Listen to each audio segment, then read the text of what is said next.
ایک دفعہ ایک سوداگر اپنے اونٹ کے ساتھ جنگل میں جا رہا تھا۔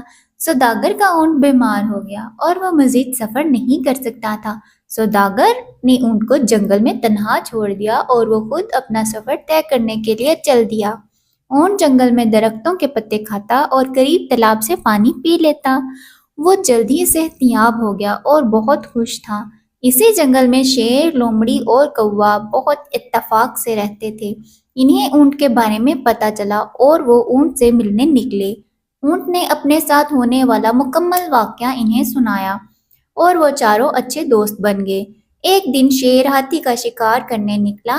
ہاتھی نے شیر کو بری طرح زخمی کر دیا تو وہ کچھ دنوں تک اپنی غار میں آرام کرتا رہا اور شکار کے لیے باہر نہ نکل سکا۔ دوسری جانب دوسرے جانور بھی شکار نہ کر سکے اور بھوکے تھے۔ شیر نے لومڑی، کوے اور اونٹ کو بلایا اور بولا، لومڑی بہن، میں بہت بھوکا ہوں، تم سیدھی سمت میں جاؤ اور میرے لیے کچھ کھانا لے کر آؤ۔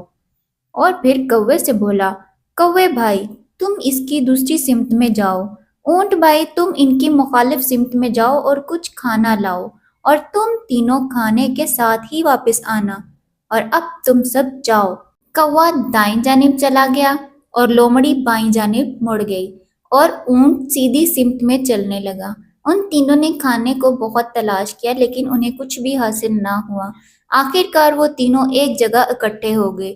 لومڑی نے بڑی چالاکی سے انہیں کہا، کیوں نہ ہم خود کو شیر کے سامنے رکھ دیں۔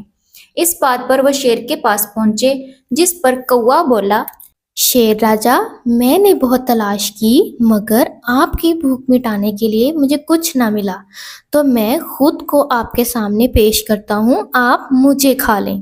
لومڑی جھٹ سے بولی، شیر راجا، کوا بہت چھوٹا ہے، اس سے تو آپ کی بھوک نہیں مٹے گی، آپ مجھے کھا لیں۔